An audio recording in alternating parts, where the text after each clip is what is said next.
Ora, muito bom dia a todos. Estava a ver se vocês tinham mais energia do que as nossas crianças, no bom dia que deram. Bom dia. Bom dia. Amém. Bom dia. Tivemos uma história e um momento especial, não é? 2 em 1. E eu acredito que realmente é pela forma como as crianças escutam e recebem as mensagens que nos faz perceber porque Jesus amava tanto as criancinhas, os pequeninos, não é? Porque as mensagens não precisam de ser muito complicadas, as mensagens são simples, mas conseguem ser absorvidas de uma forma extraordinária. E eu acho que a palavra de Deus é exatamente assim, ela não tem que ser complicada, se nós tivermos a humildade de coração para podermos receber da parte de Deus essa sabedoria e esse entendimento para compreendermos o que Ele quer para nós, conseguiremos certamente, como as crianças, assimilar a mensagem que Deus tem para nós e, sobretudo, obedecer e cumprir essa mensagem. Hoje estamos um pouquinho mais despidos, digamos assim. Há muitos dos nossos queridos irmãos que viajaram até Pombal para poderem estar presentes na Assembleia da União Portuguesa dos Adventistas de Sétimo Dia, para ali poder também adorar a Deus. Nós estamos aqui, mas aquilo que importa é que estamos aqui com o propósito de adorar o nosso Senhor e um dia não estaremos mais espalhados, cada um na sua terra, na sua igreja, mas estaremos diante da presença do Senhor, no seu trono, todos juntos na Nova Jerusalém. Que esse seja o nosso desejo, seja o nosso propósito e o nosso anseio esta manhã. Quero também desejar um bom dia àqueles que estão lá do outro lado, que diretamente, neste momento, nos estão a acompanhar, ou que mais tarde poderão ver também esta transmissão desta mensagem. Eu não sei se algum de vocês já teve essa experiência, espero que não, ou que tenham visto às vezes nos vídeos que passam na internet, daquelas situações em que nós começamos a... Imaginem uma ladeira, uma ribanceira, em que nós inicialmente estamos a andar, mas depois a certa altura nós perdemos o equilíbrio e de repente já não estamos a caminhar, já estamos a correr e a certa altura não conseguimos controlar o nosso corpo e, no final, a queda é certa. Vamos a rolar por ali abaixo e a queda é certa. E algumas dessas quedas, que para nós, deste lado, até podem ter alguma piada, não tem piada nenhuma para quem cai e para quem se magoa a sério. Eu pensei, na preparação para esta mensagem, pensei numa personagem da Bíblia que eu acho que nós podemos comparar muito a este tipo de queda. E é uma personagem que de quem se fala pouco, na verdade, é uma referência curta, mas que eu acho que nos pode ajudar aqui esta manhã a tirar algumas lições. A minha mensagem é simples, nada que nós também já não conheçamos, mas eu acredito que o Senhor tem algo a dizer-nos esta manhã e quer chamar-nos a atenção para alguma coisa.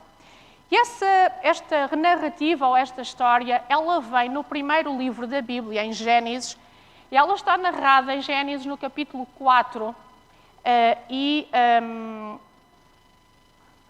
metade do capítulo 4, eu diria, onde vem a história de Caim e de Abel.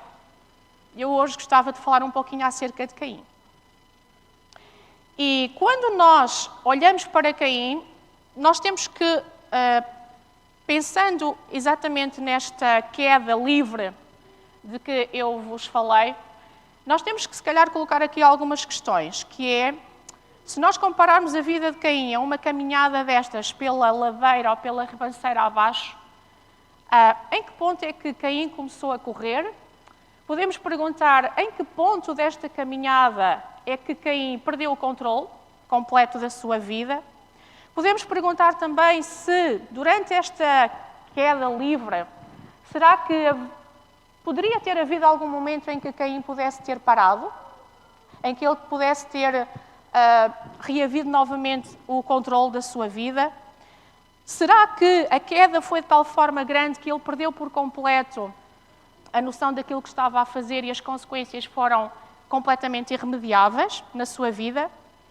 E por último, uma pergunta que eu acho que nós também poderemos fazer esta manhã é: o que é que esta história de Caim tem a ver comigo, tem a ver com a minha vida? Porquê é que uma história que é tão pequena, com uma referência tão curta na Bíblia, porquê é que ela lá está escrita? E será que ela faz sentido ainda hoje para mim e para cada um de nós esta manhã? Porque é que ela está escrita na Sagrada Escritura? E é interessante porque o nome de Caim, ele volta a estar referenciado na Palavra de Deus, no final, em Gênesis, mas depois novamente no final da Bíblia, em Judas e também no livro de 1 de João. João 3,12 e em Judas 11, onde se fala exatamente aí do caminho de Caim. Então, se estas referências aparecem na Bíblia, ainda que de uma forma muito curta, se calhar é porque eu tenho alguma coisa a aprender acerca disto, não é? E vamos ver, então, o que é que nós temos a aprender hoje. A narrativa de Caim, ela surge, ela teve início depois da queda, depois da história que nós também bem conhecemos, dos seus pais, de Adão e de Eva, e depois da expulsão destes do Jardim do Éden. E tanto Abel como Caim, eles estavam bem cientes, eles sabiam perfeitamente o que é que tinha acontecido relativamente à queda, eles conheciam a história da serpente, e eles conheciam também qual era o plano da redenção que tinha sido apresentado em favor do homem. E sabiam também que esse plano da redenção ele passava unicamente pelo sacrifício de Jesus em nosso favor e em nosso lugar. Mas aquilo que é surpreendente nesta história é como é que Caim, sabendo daquilo que tinha acontecido, sabendo ele e tendo conhecimento também de quais eram as bênçãos de Deus, sabendo ele qual era o plano de Deus para a humanidade, como é que Caim adota exatamente a mesma postura que Satanás, que Lúcifer, e se comporta de maneira orgulhosa? Como é que ele se mostra tão renitente à misericórdia de Deus? E como é que ele age com orgulho e com egoísmo e com teimosia? Se nós pensarmos um bocadinho na mãe de Caim, Eva, podemos pensar também, pôr-nos no lugar dela e pensar o que é que ela teria sentido quando Caim nasceu. Afinal de contas, Caim foi o primeiro bebé, não é verdade? E foi o primogênito, afinal de contas. E em Gênesis 4:1, nós verificamos que a expressão que ela utiliza lá, ela diz assim: eu alcancei do Senhor um varão, ou em algumas versões da Bíblia está escrito: eu adquiri um varão com o auxílio do Senhor. E eu acredito, como mãe também, quando um bebê nos nasce, nós ficamos completamente absorvidos a olhar para o nosso filho. E eu acredito, ponho-me a imaginar Eva com o seu filho nos braços e a pensar se porventura não seria o seu primogênito o libertador prometido. Porque, afinal de contas, a promessa que está em Gênesis 3,16 fala exatamente disso. Fala da promessa do Evangelho e fala de que, apesar da queda, viria um libertador para resgatar a humanidade caída. E provavelmente podemos nós pensar que Eva acalentou no seu coração, nutriu no seu pensamento este desejo e esta esperança de que Caim fosse o libertador prometido. Mas nós também sabemos que essa esperança era falsa. E nós também sabemos que esta esperança, eventualmente acalentada por ela, se tornou num doloroso desapontamento e que, na verdade, ela mal imaginava que o seu filho Caim se tornaria no primeiro assassino do mundo. Tanto Abel como Caim, eles conheciam muito bem o sistema de ofertas que Deus tinha imposto, que Deus tinha ordenado. Eles também sabiam o que é que estas ofertas, o que é que elas significavam, o que é que elas tipificavam. E eles também sabiam que estas ofertas que o Senhor designara, elas serviriam como prova de fé e de obediência ao chamado de Deus, àquilo que Deus estava a mandar. E também sabiam que estas ofertas, e em particular apenas aquelas, os sacrifícios, que incluíam o derramamento de sangue, eram as únicas possíveis através das quais haveria perdão e remissão dos pecados.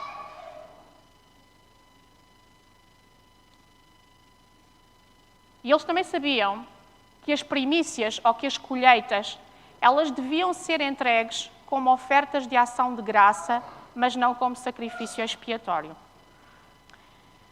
Se nós pensarmos um bocadinho, ou analisarmos um bocadinho, quais seriam as diferenças entre Caim e Abel, nós podemos elencar aqui alguns itens. E então, desafio-vos a pensarem comigo. 2 irmãos, eles eram filhos dos mesmos pais, eles tiveram a mesma instrução religiosa, correto?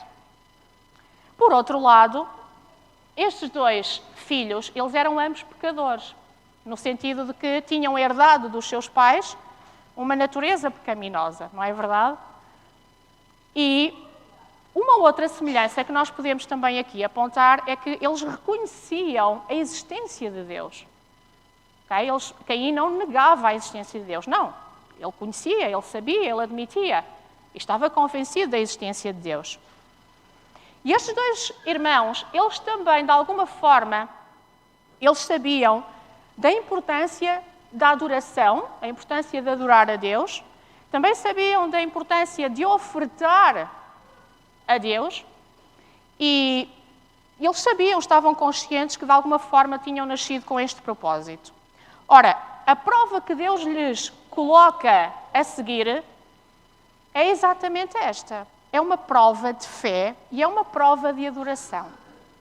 Irmãos, nós desde o Gênesis até ao Apocalipse, aquilo que um traço comum, um ponto transversal a toda a Bíblia é exatamente este. É a questão da adoração, ok? Tem a ver com aqueles que guardam os mandamentos de Deus e aqueles que adoram a besta e a sua imagem. Este é o princípio fundamental e que está presente e que está espelhado em toda a palavra de Deus. Então, a prova que Deus coloca a estes 2 irmãos, seguidamente, tem a ver com isto, tem a ver com a adoração. E adorar a Deus não é apenas uma questão de falar, não é apenas uma questão de boca. Não adianta apenas eu dizer que acredito em Deus, que conheço Deus, mas as minhas ações, aquilo que eu faço, aquilo que eu penso, tem que estar em conformidade com aquilo em que eu acredito e com aquilo que eu digo. Isto é adoração. Falámos das semelhanças, dos pontos comuns, mas há coisas diferentes, havia coisas diferentes nestes 2 irmãos. Que coisas diferentes é que estes 2 irmãos tinham? Bom, primeiro, Abel foi obediente, era fiel. E Caim, conforme nós vamos ver, não mostrou essa obediência nem essa fidelidade. Abel conseguiu ver nas ações de Deus, na verdade, um ato de misericórdia e de justiça. E Caim, sabem o que é que fez? Caim resmungou com Deus. Caim pôs em causa a soberania e a justiça de Deus. E Caim não foi humilde, mas Caim foi rebelde, foi orgulhoso, foi teimoso. Caim achava que Deus não tinha sido justo quando amaldiçoou a terra e quando nós vemos no capítulo 3, em alguns versos anteriores, no 16, no 17, no 18, no 19, quando aí nos diz que a terra não será mais a mesma, que ela vai produzir espinhos, que a partir daquela altura o homem teria, com o esforço do seu trabalho, com o suor, conseguir alimentar-se, e Caim viu sempre isto de forma rebelde. Ele não conseguia assimilar esta decisão da parte de Deus. Então ele pôs em causa tudo e mais alguma coisa. Ou seja, aparentemente estes dois irmãos tinham a mesma religião, aparentemente e exteriormente, mas depois aquilo que nós verificamos é que existem diferenças enormes. Bem, o relato diz-nos que Deus pede uma prova e Abel traz a Deus o quê?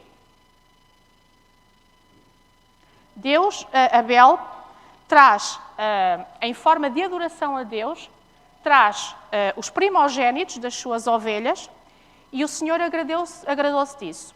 E agradou-se disso de que forma? Fazendo descer do céu fogo que consumiu aquele sacrifício em sinal de aprovação. Ora, Caim, o que é que ele fez? Ele trouxe das suas colheitas uma oferta de frutos que não foi do agrado do Senhor e nem foi aceito por ele. E então nós podemos fazer a pergunta, o que é que tornou a oferta de Caim inaceitável ao Senhor? Porque, afinal de contas, ele obedeceu, certo? Obedeceu ou não obedeceu? Ele não trouxe uma oferta ao Senhor? Trouxe. Ele obedeceu. Mais ou menos. Obedeceu em parte. E nós já vamos ver porquê. É que aquilo que ele fez, irmãos, foi desafiar uma ordem expressa de Deus. Isto foi o que Caim fez. Ele desafiou aquilo que Deus tinha expressamente dito para ser feito. Ou seja, ele adorou a Deus de acordo com a sua vontade, de acordo com a sua escolha e não com aquilo que Deus tinha dito para ele fazer. E essa escolha dele trouxe-lhe consequências para o resto da vida.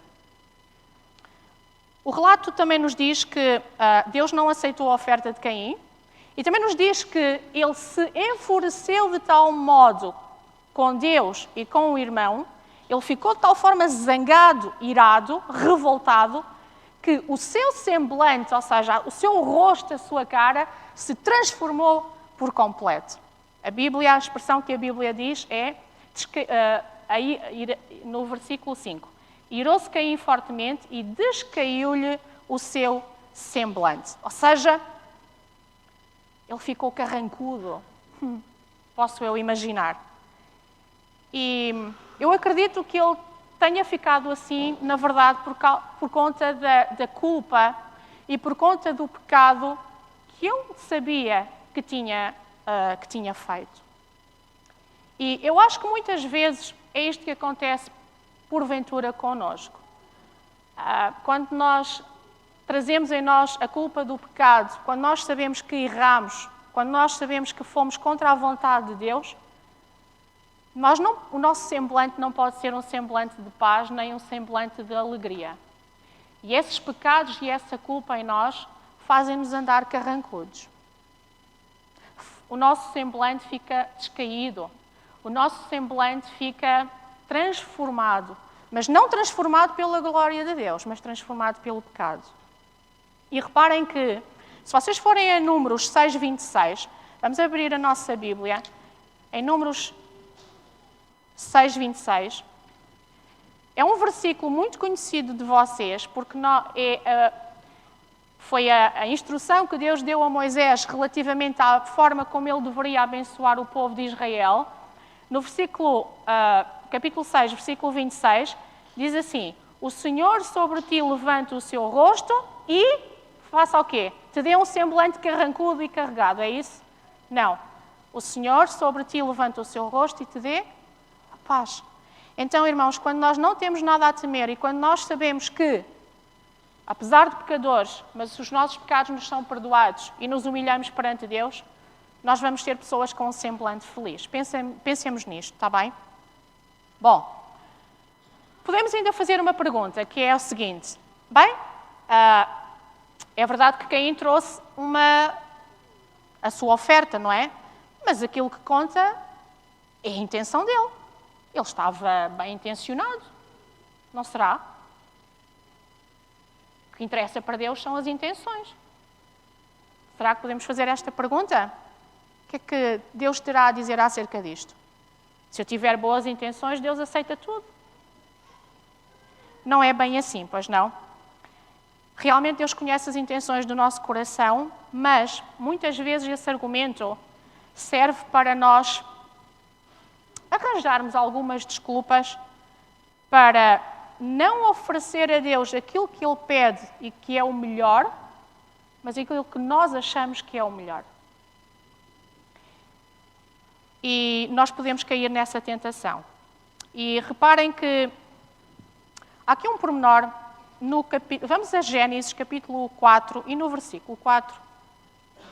Há aqui um pormenor que eu achei bastante interessante e que eu acho que pode fazer toda a diferença para esta reflexão para nós hoje. Diz lá assim: Abel também trouxe dos primogênitos das suas ovelhas e da sua gordura, e atentou o Senhor para Abel e para a sua oferta.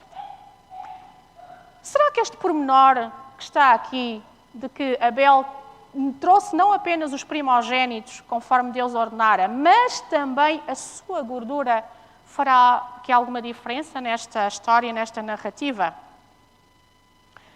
Esta referência à gordura dos animais, ela não aparece apenas aqui em Gênesis. Ela aparece, por exemplo, e de forma frequente, em Levítico. Quando vocês leem o livro de Levítico, existem muitos versículos que nós não temos tempo de ler aqui esta manhã, mas que fazem referência a esta gordura. Levíticos 3.3, Levíticos 1.8, Levíticos 8.20, fala acerca disto. E o que é que esta gordura tem de especial? Porque é que ela é importante?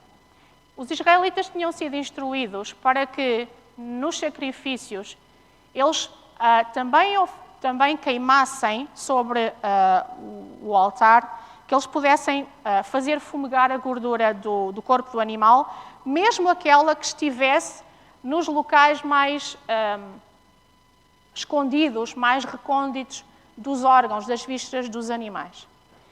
E também existem relatos de que mesmo até, por exemplo, no caso das ovelhas, a cauda inteira também deveria ser queimada exatamente pela gordura. E porquê? Porque a gordura era a parte mais rica do animal. Naquela altura, a gordura era a parte melhor, por assim dizer, do animal. E esta prática que o Senhor deu a Israel, na altura, era um reconhecimento de que as partes melhores, elas deveriam ser ofertadas em sinal de reconhecimento a Deus, o Senhor, Jeová. A queima ou a oferta dessas partes, elas pertenciam a Jeová e demonstravam o desejo do adorador oferecer o melhor a Deus. Mas o melhor que nós temos para oferecer a Deus, irmãos, não é aquilo que nós achamos por bem. É aquilo que Deus nos manda fazer. E quando há aqui esta referência a esta gordura, significa que eu me rendo completamente à vontade do meu Deus. E não faço aquilo que Caim fez. E era por isso que entre os israelitas, comer a parte da gordura dos animais era uma apropriação ilícita de algo que pertencia única e exclusivamente ao Senhor e era uma violação clara dos seus princípios. E neste sentido, Deus deu instruções específicas aos israelitas para que a gordura, para que os rins, por exemplo, que tinham a ver com, ou simbolizavam de alguma forma as emoções, o fígado também, que nos povos pagãos à volta de Israel eram oferecidos aos deuses pagãos como forma de adivinhação. Deus disse, não, tudo isso vai ser oferecido em sacrifício, porque se tu fizeres isso, significa que tu estás a colocar inteiramente ao meu dispor a tua vida, os teus desejos, as tuas ambições, as tuas expectativas para o futuro. Não é noutros deuses, é em mim que tu tens que reconhecer toda a autoridade, todo o poder para tomar conta da tua vida. Então, humilha-te e rende-te completamente a mim. Não há mais ninguém a quem tu possas clamar senão a mim. Rende-te, submete a tua vontade, a tua vida, o teu querer, os teus pensamentos a mim e não a mais ninguém. E era isto que Deus também estava a pedir a Abel e a Caim. Mas aquilo que nós vemos é uma diferença de comportamento e de postura. E Caim preferiu fazer o quê?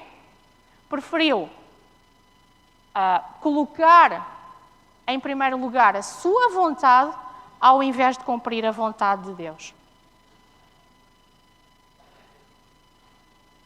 Nós podemos pensar, bem, mas Caim se calhar até retirou lá do campo as melhores frutas, as mais bonitas, as maiores. A verdade é que o gesto dele não foi um ato de entrega e de adoração. E a senhora White, no livro Patriarcas e Profetas, na página 72, diz o seguinte. Diz que Caim, para ele, cumprir a vontade de Deus era um sinal de fraqueza. E, portanto, a sua religião era uma falsa adoração. Não havia sincero arrependimento e ele preferiu uma conduta de dependência própria. Então, primeira lição que eu gostaria que nós retirássemos daqui deste episódio. Será que nós hoje não somos um bocadinho como Caim? Será que nós hoje na nossa vida, o que é que rege o nosso pensamento? O que é que rege a nossa vontade? O que é que rege a nossa conduta? Será que é um assim diz o Senhor ou será que é um assim digo eu? Porque ninguém tem nada a ver com a minha vida. Eu faço o que quero e ninguém tem nada a ver com isso. Era o que mais faltava dizerem-me o que é que eu devo ou não fazer. Será que às vezes não tem sido esta a nossa postura, irmãos? Quem institui o sistema de adoração é Deus. Foi Deus e será sempre Deus, porque Deus não muda. Quem dita as regras é Deus, não somos nós. E só existe uma forma de adorar a Deus, é a dele e não a nossa. Não é aquilo que eu gosto de fazer ou aquilo que me apetece fazer que deve constituir a norma de vida. É aquilo que Deus diz através da sua palavra. Essa tem que ser a norma de vida. Porque não há outra forma de me conduzir à salvação. Mesmo que isso implique eu ter que renunciar à minha vontade e humilhar-me perante Deus. E eu gostaria que isto fosse um motivo de reflexão para nós hoje. Nós não somos donos de nada. Nós não somos ninguém, irmãos. Zero. A nossa vida só existe graças à infinita misericórdia do nosso Deus.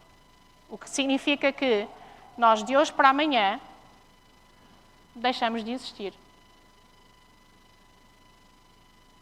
Então, quando nós estamos a renunciar àquilo que Deus nos pede, o que nós estamos a fazer é a renunciar a um convite da parte dele. E estamos a fazer o quê? Lembram-se da imagem da ribanceira? Quando nós perdemos o controlo, sabem o que é que vai acontecer? Nós vamos chegar lá ao fim, a rebolar, a queda vai ser grande e nós vamos nos magoar. Aquilo que agradou ao Senhor e que fez a grande diferença entre Abel e Caim não foi tanto aquilo que um e o outro ofereceram na verdade, mas foi a atitude com que eles o fizeram. Abel humilhou-se e Caim achou que era o maior. E ou eu me humilho e aceito pela fé o que me é pedido, ou então eu não estou a adorar. E isto tem a ver com tudo na vida. tem a ver com o dia de guarda. Isto tem a ver com a minha linguagem. Isto tem a ver com o meu comportamento dentro e fora da igreja. Isto tem a ver com a educação que eu escolho para os meus filhos. Isto tem a ver com o meu compromisso relativamente aos dízimos e às ofertas. Ou seja, não há esfera da nossa vida que não possa estar debaixo da vontade de Deus. Ou é tudo, ou é nada.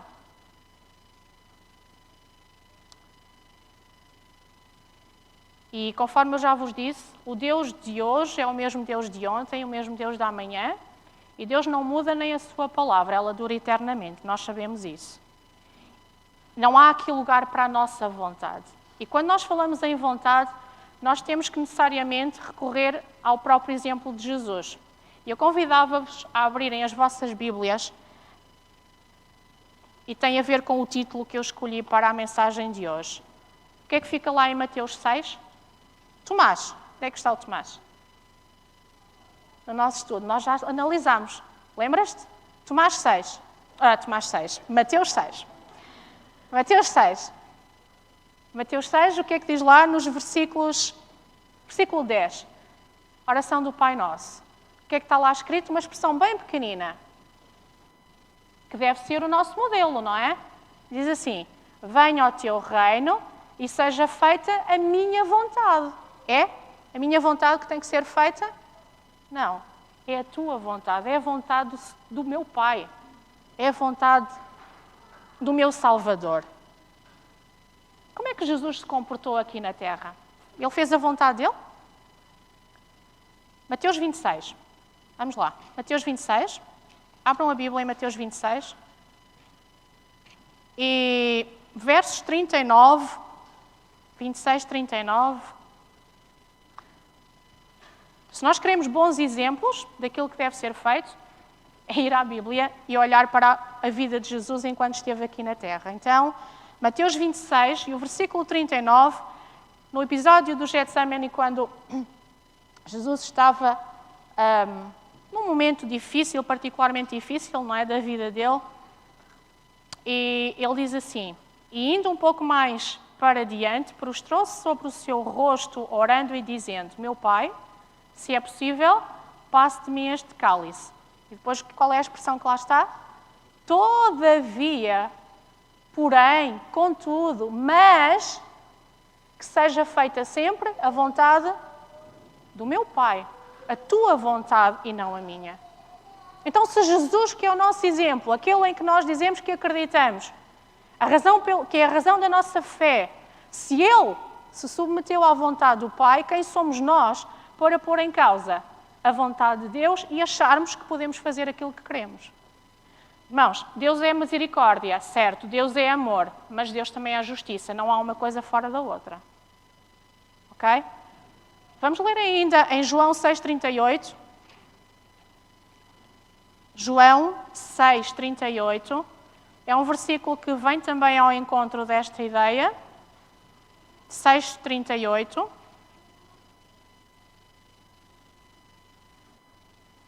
Diz assim, é Jesus que está a falar, porque eu desci do céu, e depois o que é que está lá escrito?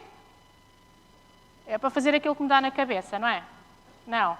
É não para fazer a minha vontade, mas a vontade daquele que me enviou. E vamos ainda a Filipenses 2, mais à frente. Filipenses 2, e no verso 8, o que é que diz lá acerca de Jesus? Que era o Rei do Universo, mas que não se importou de vir a este mundo. E o que é que ele fez? No versículo 8, capítulo 2 de Filipenses, diz assim: e achado na forma de homem, o que é que lá está?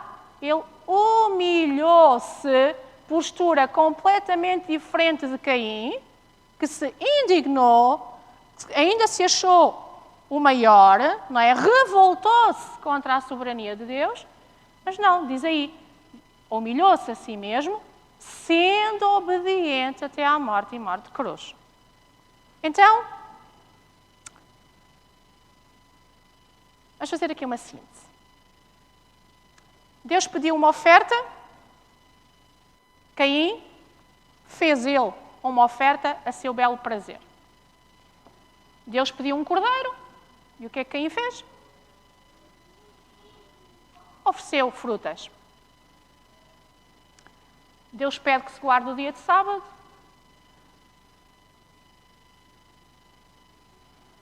E o que é que o homem faz? Guarda o outro dia, ou o dia de sábado não é guardado conforme Deus nos pede para fazer. Deus diz que toda a Bíblia, toda a palavra de Deus é divinamente inspirada para, o que é que está lá escrito em Timóteo? Para ensinar, para corrigir, para admoestar. Mas nós achamos que às vezes a Bíblia é tipo restaurante self-service. Ou seja, só me dá jeito a algumas partes da Bíblia e eu outras coloco de parte porque vai um bocadinho contra a minha vontade. Não me dá jeito nenhum. Mas não é isso que a Bíblia diz. Diz lá que toda a Bíblia, não é parte da Bíblia, é toda a Bíblia. Deus diz para nos congregarmos na igreja, para aí podermos coletivamente adorar, mas alguns de nós achamos que podemos fazer a igreja noutro lugar qualquer e que está tudo bem, porque quem manda na minha vontade sou eu. E ninguém tem nada a ver com isso.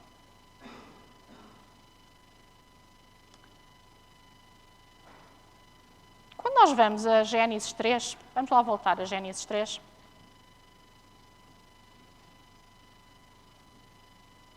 Gênesis 4. Nós vemos aqui uma coisa extraordinária da parte de Deus. Quem é mãe, quem é pai, sabe muito bem quando um filho faz uma asneira, o que é que nós fazemos? O que é que nós fazemos? O que é que nós fazemos?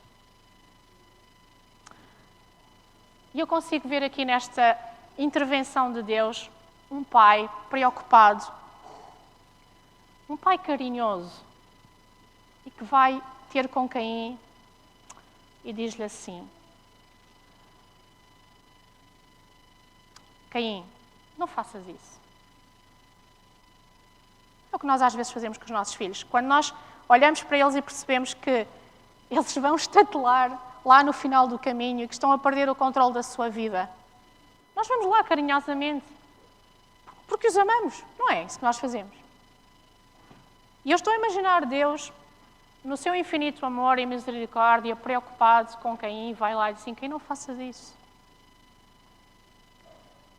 E no versículo 7, Deus diz-lhe: olha, tu precisas dominar o teu desejo. Tu precisas dominar as tuas emoções. Tu estás irado, tu estás perturbado, tu estás cheio de rancor, Caim. Coloca isso de parte. Isso vai-te fazer mal. Se tu fizeres bem, não é certo que serás aceito. É isto que Deus lhe está a perguntar. Olha, se tu fizeres mal, olha que o pecado vai bater à tua porta. Se tu não controlares o teu desejo, o pecado vai-te dominar e vai ser o teu fim. Não faças isso. Ouve aquilo que eu te estou a dizer. Mas, também diz lá, não é? Se tu fizeres bem, é certo que serás aceito. Ou seja, se tu procederes bem, vais ver que vai dar tudo certo. Caim, tu precisas mudar o teu comportamento. Não faças a tua vontade, faz a minha vontade. E vais ver que te vais dar muito melhor na tua vida. E é isto, irmãos. O pecado tem poder de também transformar a nossa vida. Quando nós nos deixamos moldar por ele. E nós, de pessoas boas, passamos e tornamos pessoas más. E eu acredito que, imaginem, Caim, aquele primeiro bebê, quando nós olhamos para um bebê, nós vemos maldade nos bebés. Não são uma coisa ternurenta. E olhem no que Caim se tornou.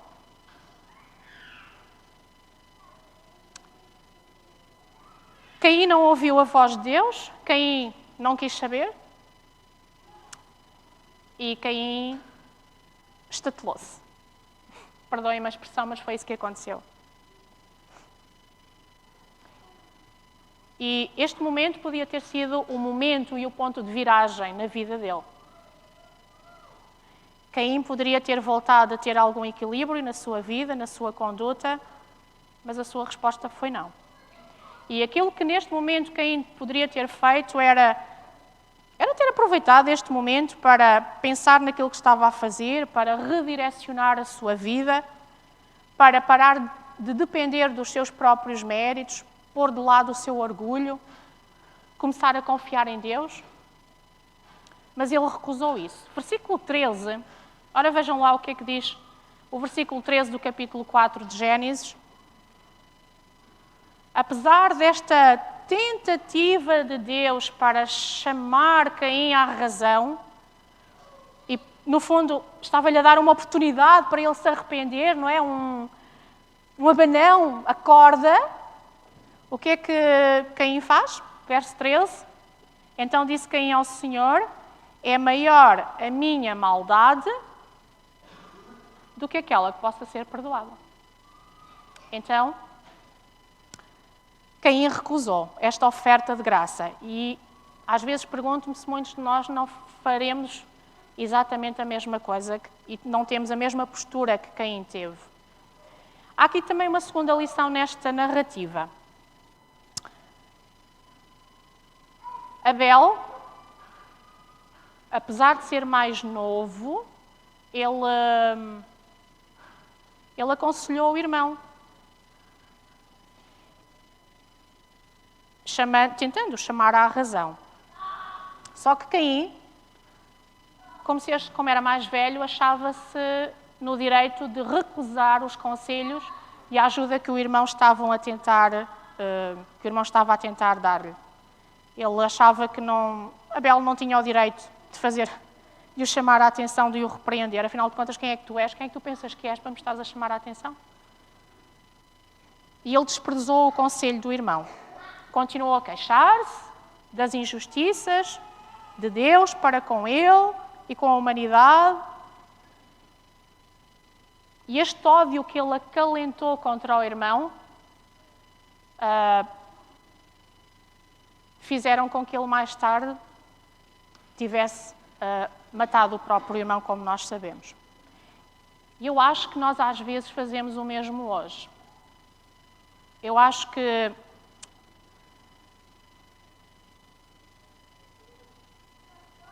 nós às vezes temos esta tendência egoísta de acharmos que somos os melhores, que os outros não têm nada a ver connosco, e recusamos também os conselhos, as admoestações que o Senhor nos dá, utilizando, porventura, pessoas que estão à nossa volta, ao nosso redor, para nos chamar a atenção acerca da nossa conduta, da nossa condição espiritual e do nosso percurso aqui. E ainda consideramos que essas pessoas, porventura enviadas por Deus, são nossos inimigos. A Sra. White, no livro Testemunhos Seletos, volume 1, página 445, diz assim: muitos há que são contrários à disciplina e à restrição da Igreja, e o que é válido para eles é a exaltação do próprio juízo de valor e até um espírito de oposição à voz da mesma.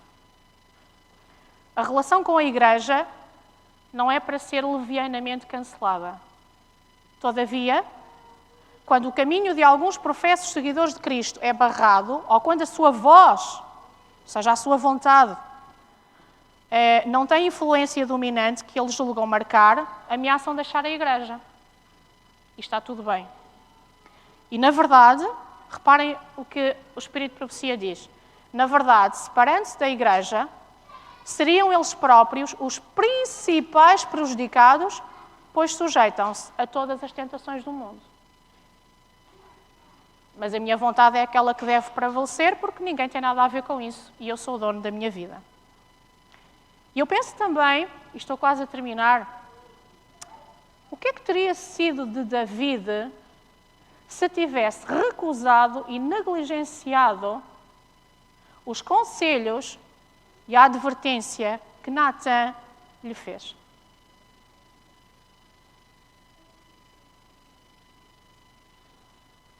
O que é que acham que poderia ter sido David? David também foi um homicida, não foi? Exatamente como Caim. Percebem a diferença e onde é que eu quero chegar? E quando alguém nos chama a atenção de alguma coisa porque vê que nós vamos cair, aquilo que nós fazemos é o que Caim fez. Quem és tu para achar que me deves chamar a atenção do que quer que seja? Quando aquilo que está a acontecer é, eu estou a recusar o amor de Deus, que me é enviado por outra pessoa. Gênesis 4:13, nós já lemos que Caim recusou a oferta de graça que Deus lhe estava a dar.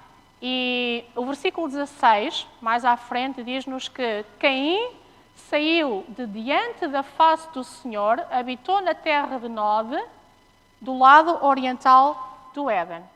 Então Caim, ao ter escolhido fazer a sua própria vontade, ele saiu da presença de Deus e sabem o que é que ele fez? Andou como um fugitivo o resto da vida. Ele nunca mais teve paz. A paz que nós falávamos no início, que ele não tinha, que o semblante dele era carrancudo, não tinha paz, claro que não tinha paz. Não estava bem com ele, não estava bem com Deus, não estava bem com o próximo, não estava bem com ninguém. Ele nunca mais teve paz. Mas sabem o que é que a Bíblia diz acerca de David? Aquele que aceitou os conselhos? Abram em 2 de Samuel, mais à frente, 2 de Samuel, no capítulo 12, 2 de Samuel, capítulo 12,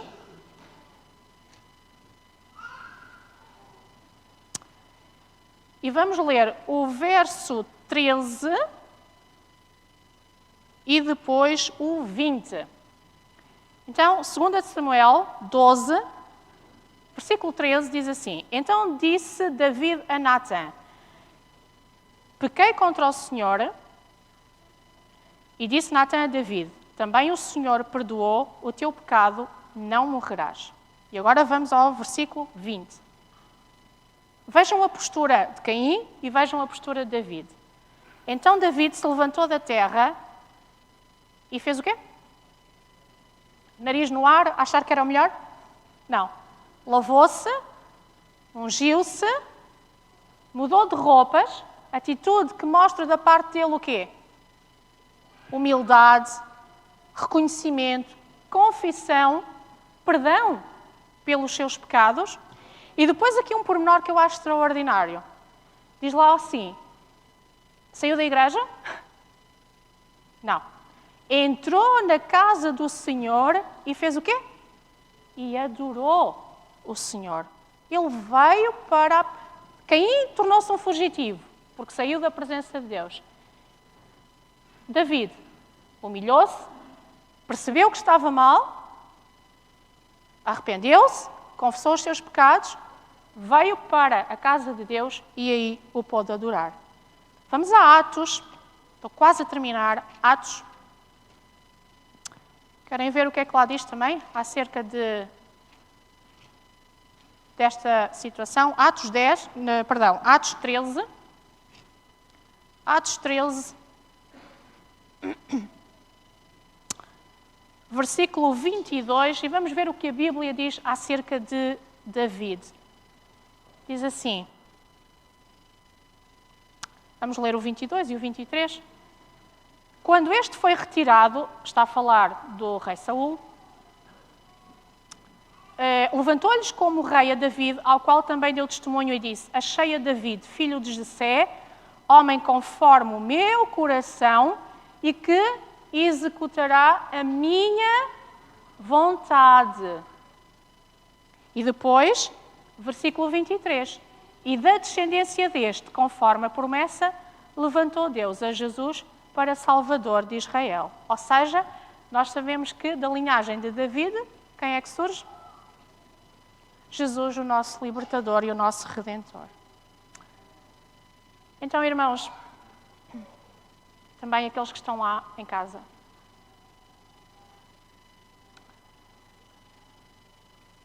se ainda existe na nossa vida alguma coisa que nós conscientemente sabemos que não está de acordo com a vontade de Deus, alteremos o nosso comportamento.